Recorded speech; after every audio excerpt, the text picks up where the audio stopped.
The confession might have been chilling, but it was only the beginning.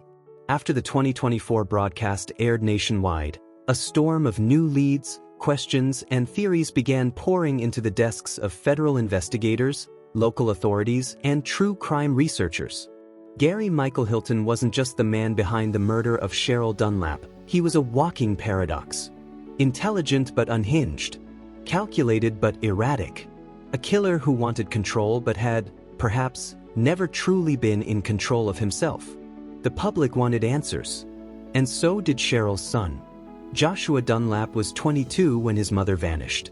17 years later, he sat across from the same table where Hilton had once delivered his stone-cold admission on live television. But Josh wasn't here for a soundbite. He wanted the truth Hilton hadn't given the camera.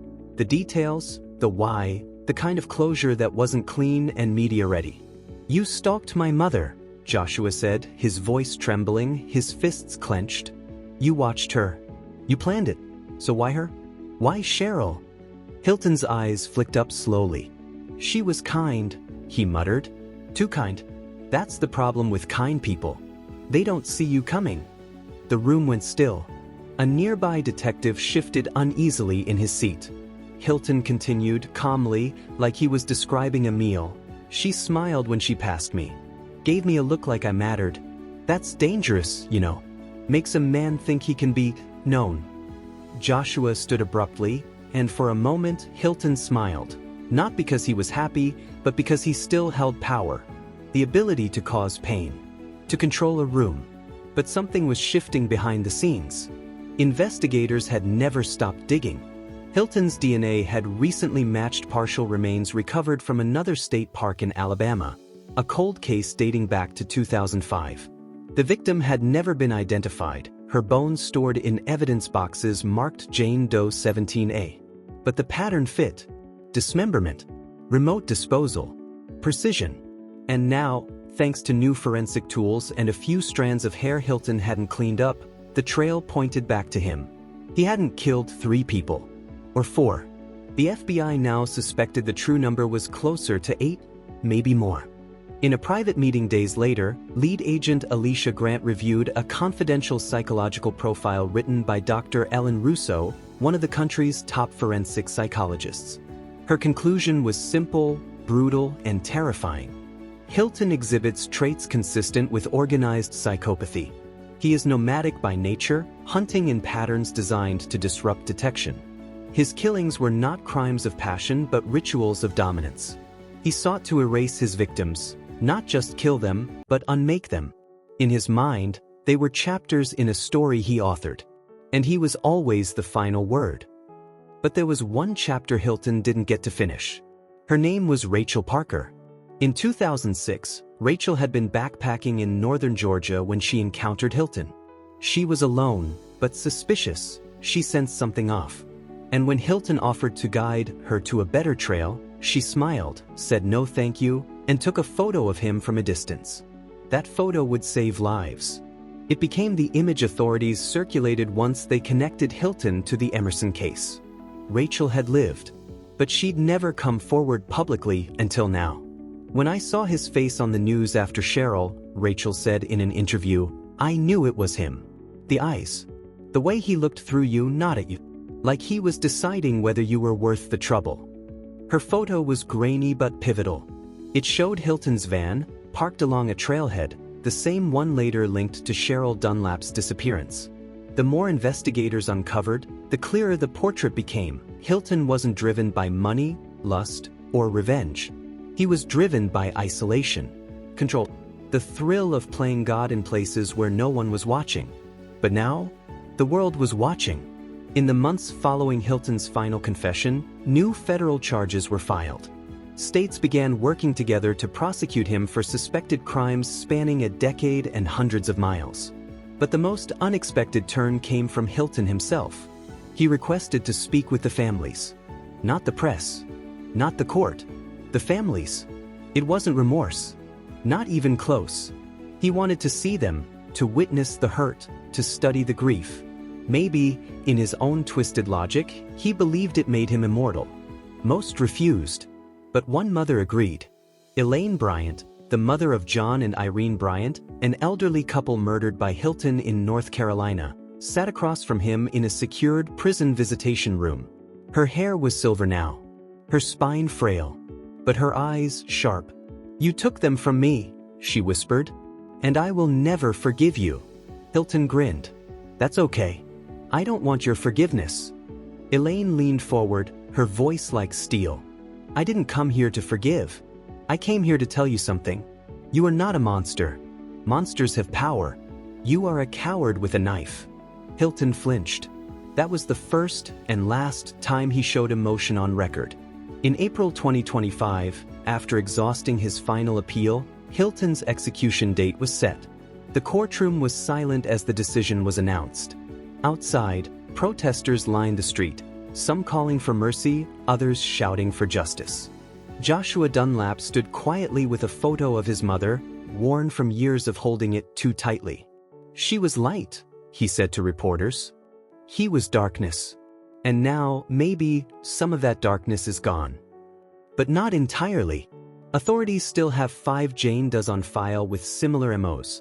Investigations are ongoing, and new forensic genealogy techniques may soon crack those cases wide open.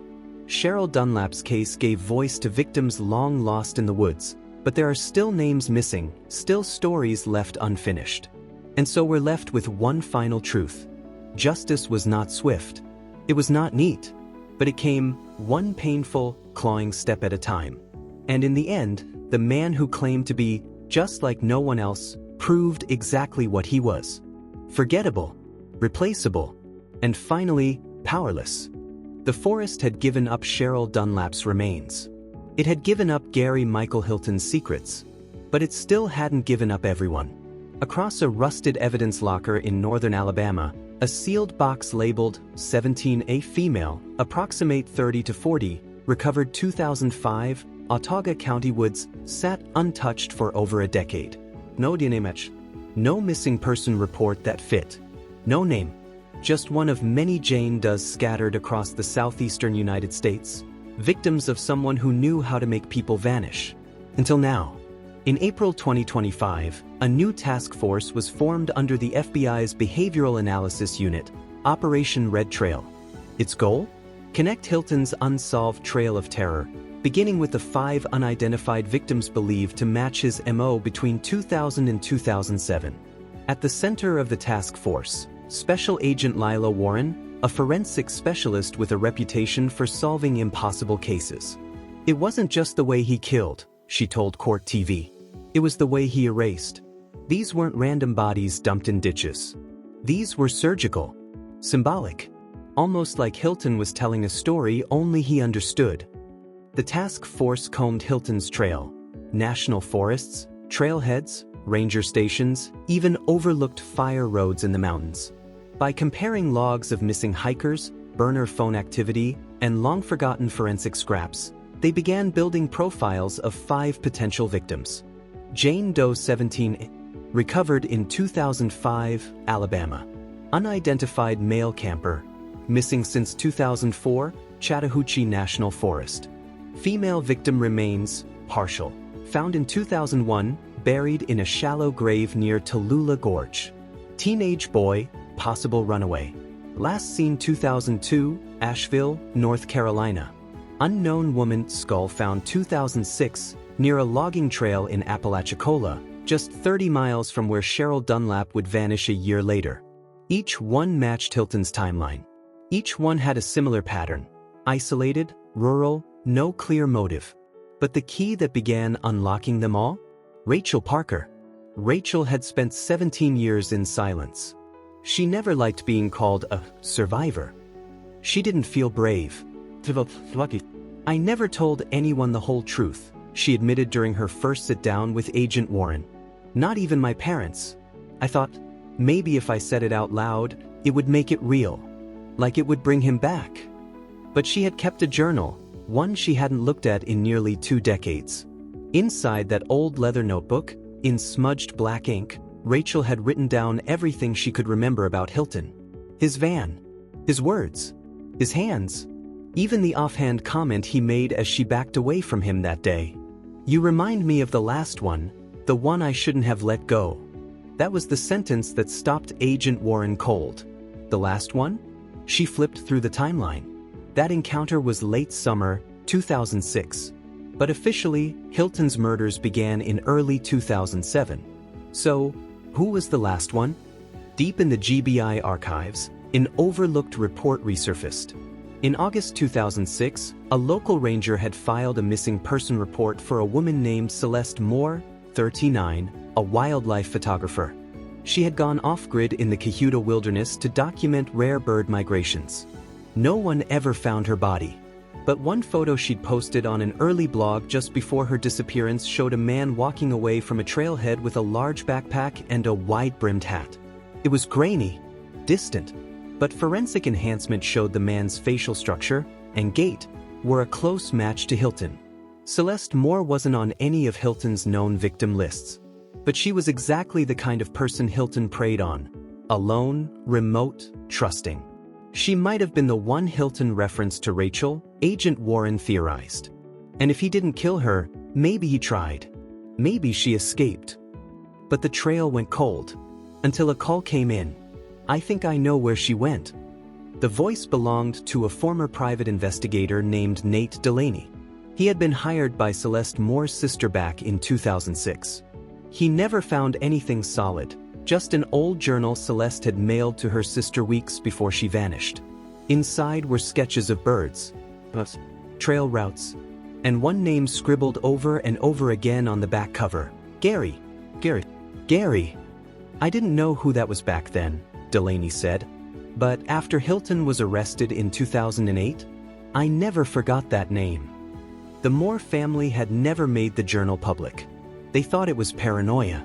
Now they knew better. Rachel Parker was stunned. "Celeste Moore saved my life," she whispered. "If Hilton was already spooked, maybe that's why he let me go." The investigation now had two tracks. On one side, identifying Hilton's forgotten victims. On the other, finding the one woman who might have escaped him before Rachel ever saw his face. But the more they searched for Celeste, the more disturbing things became.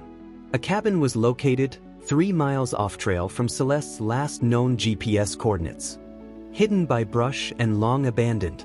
The property had once belonged to a man named Norman Green, a known associate of Hilton's from his early vagabond years. Hilton had stayed there from time to time, neighbors recalled, always paying in cash, always alone. Inside the cabin, Agent Warren found a scorched mattress, charred bones in a stove, and a woman's rusted camera buried under the floorboards. Serial number matched to Celeste Moore. The bones were inconclusive, too damaged, but DNA tests on the camera strap revealed 2 profiles, one belonging to Celeste. The second? A partial match to Hilton.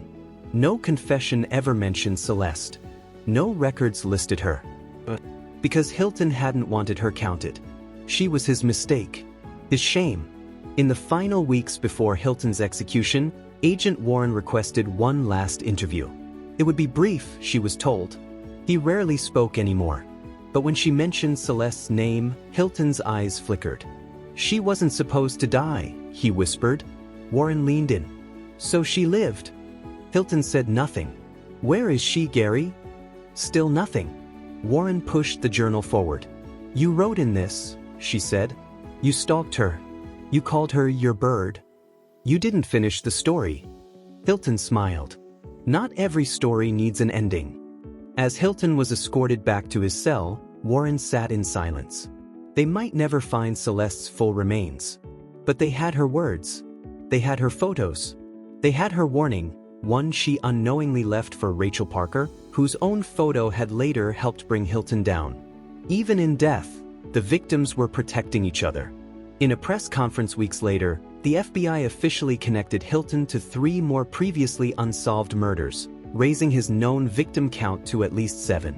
But the board in Agent Warren's office still showed 5 red string lines, 5 cases that needed names, closure, justice. "Gary Michael Hilton thought the forest would keep his secrets," she said. "But we're the ones listening now." And as Rachel Parker walked out of the building that day, she turned to the cameras and spoke for the first time. "He didn't win. We're still here.